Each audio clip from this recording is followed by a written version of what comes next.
Special assessments.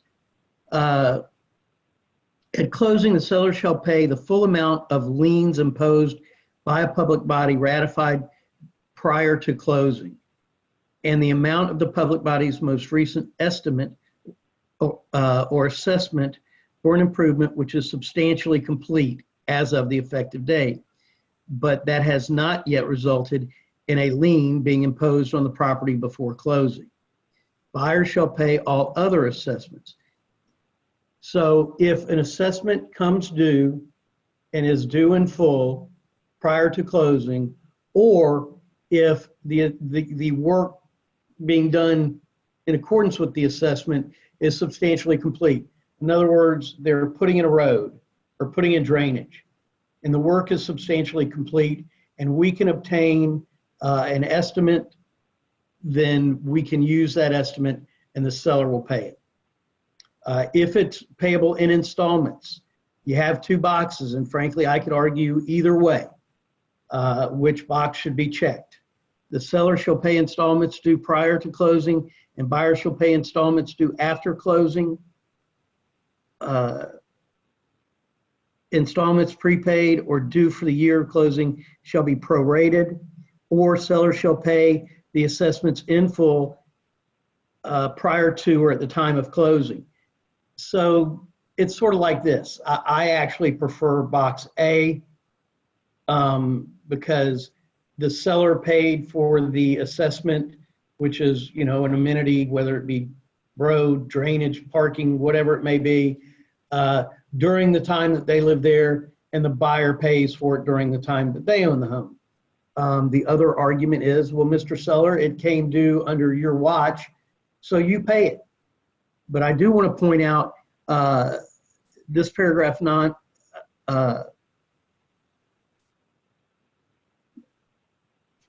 this paragraph 9A shall not apply to special benefit tax lien imposed by a community development district, a CDD. So this doesn't apply to the CDD. That's not this type of assessment. The other thing I want to point out, because we had a realtor make this mistake, is that public body does not include a condominium or homeowners association. We had a realtor who didn't read that part, and there was a $5,000 assessment by the HOA that the buyer's agent thought would be covered by this paragraph, and it is not. It expressly excludes HOAs. Any questions about special assessments? Radon gas, naturally occurring.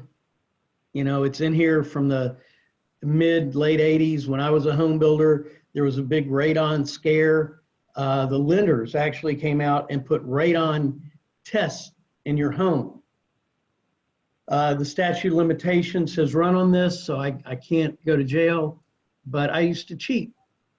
I would open the windows of my home about that much, let a little clean air come through the house, never ended up with a radon problem.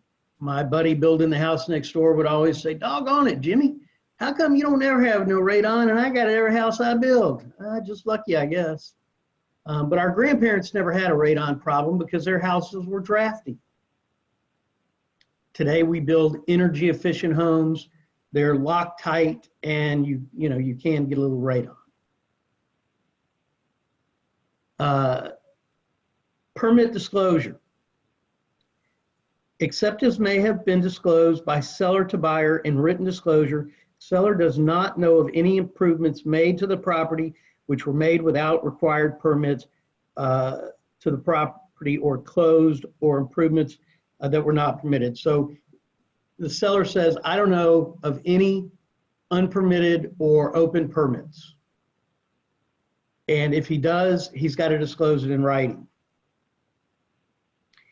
If the seller identifies unpermitted work or open permits, they have to deliver to the buyer all plans, whatever documentation they have to the buyer.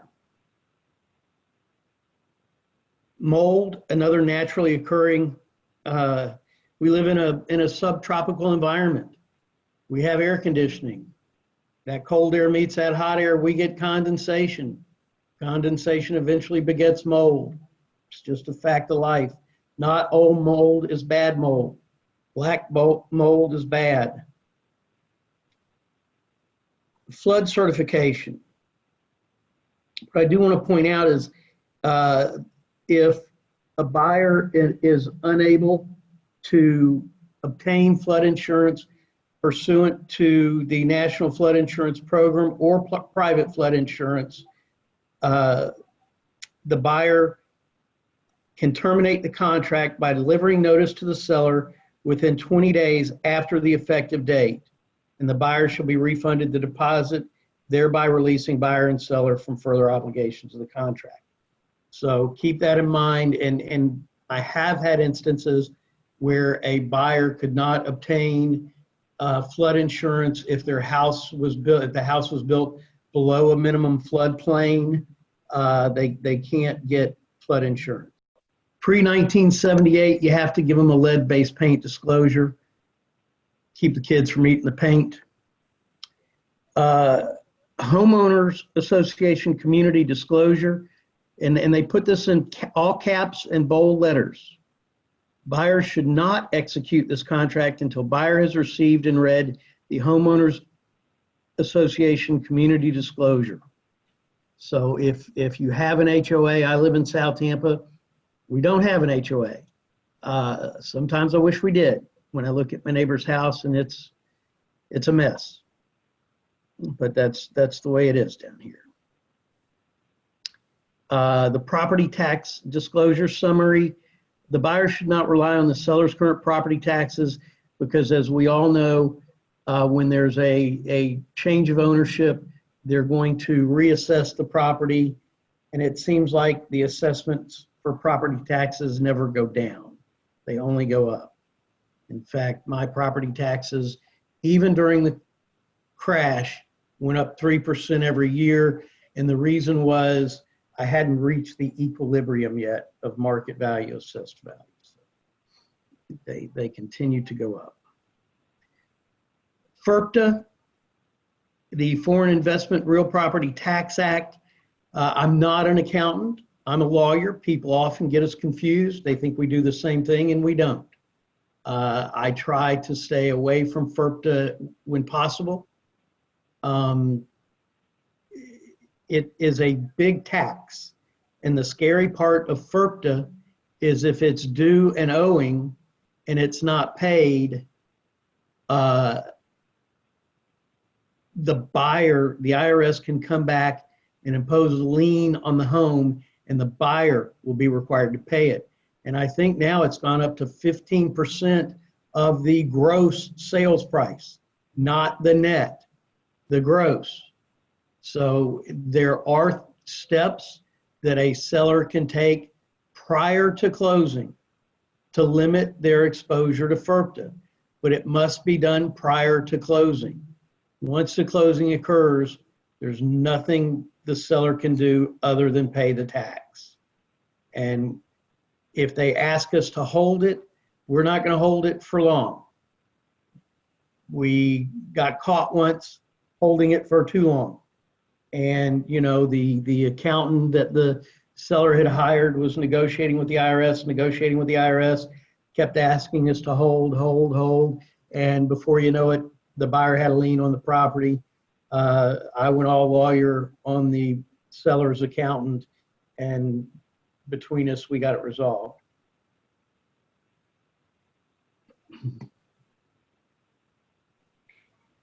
Hey, Seller hey disclosure. Joe, can I jump in? Yes, please. I got two questions here. What steps should a seller, or what steps seller can do for FIRPTA? What should a seller do The seller for FIRPTA? we can refer an accounting firm. Again, I'm not an accountant. FIRPTA is a tax issue. I don't deal with tax issues. I didn't even take tax in law school. But we refer people to the Metzler Advisory Group. They have a guy who sort of handles FIRPTA and kind of specializes in FERPTA. Other firms also have people that specialize in FERPTA, but that's what they should do, is hire an accountant. There are particular forms that have to be filed with the IRS prior to closing. Was there another one, Chris? There is another one, and we did have a comment in addition to that, and they just were followed up with the FERPTA. I sold one listing, and the buyer signed an affidavit indicating that it was going to be their primary residence, and the seller did not have to pay the 15%. But kind of like Jim said, I mean, please make sure to seek advice from a FERPTA expert just to make sure. I didn't mention the affidavit. Not a big fan of the affidavit, to be honest. I'm opposed to letting other people make their problems my problem. And the form actually says that it has to be your primary residence for at least 2 years, and that it's under, it's either $300,000 or $350,000. But what happens if the buyer has to move within a year? I don't know. And again, I'm not an accountant, not a tax lawyer. I practice in the area of real estate. So yes, there is an affidavit there that the buyer can sign, but you know, I strongly urge sellers to seek the advice of an accountant. We have a question outside of that. Okay. Is there any gap in overlap between 10D and the force majeure timeline that would allow a buyer to use an impending hurricane as a reason to back out of a contract, i.e., I can't get flood insurance, so I can't purchase the home? Well, I think, are you referring to paragraph 5B, the force majeure provisions of the contract? I mean, normally, when we have a hurricane come, that is force majeure. And my son is playing golf at Southwestern University in outside of Austin, Texas, and they rode the storm out the last couple of days. But that's what we think of as force majeure.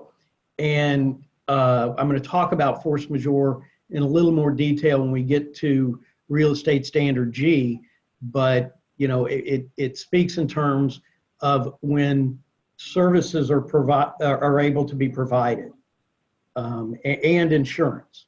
So if you can't get insurance because of a hurricane, you can't terminate the contract necessarily, but you can get a delay. You can get an extension, and that's an automatic extension. It's already in the contract. You don't need an addendum.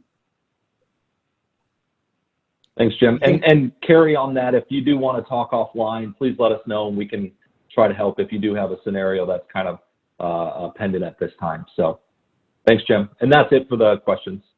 Okay.